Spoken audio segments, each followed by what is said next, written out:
Welcome সকলকে আজকের শীর্ষ সংবাদ শিরোনাম দেখার জন্য।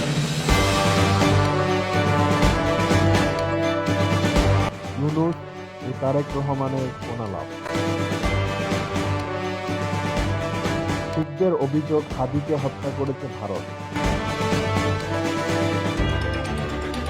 হাদিকে হত্যায় ব্যবহৃত মোটরসাইকেল চালকের সহযোগী গ্রেপ্তার। ন্যাটোর আদলে বাংলাদেশ পাকিস্তান জোট। এবার ওসমান হাদি হত্যার বিচার চাইল ভারত। হাসপাতাল থেকে বাঁচার পথে তারেক রহমান। উস্কানি মোকাবেলায় ধৈর্য দরকার, বললেন তারেক রহমান।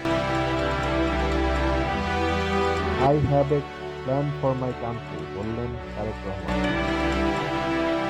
তারেক রহমান বাংলাদেশের সবচেয়ে বড় দলের নেতা। তৃপ্তি নিয়ে ফিরে যাচ্ছেন কর্মীরা। তারেক রহমানের ফিরে আসাকে যেভাবে দেখল বিশ্ব মিডিয়া। তারেক রহমানের স্বদেশ প্রত্যাবর্তন নিয়ে সকল শ্রেণীর মানুষের মধ্যে আনন্দের মুহূর্ত বিরাজমান।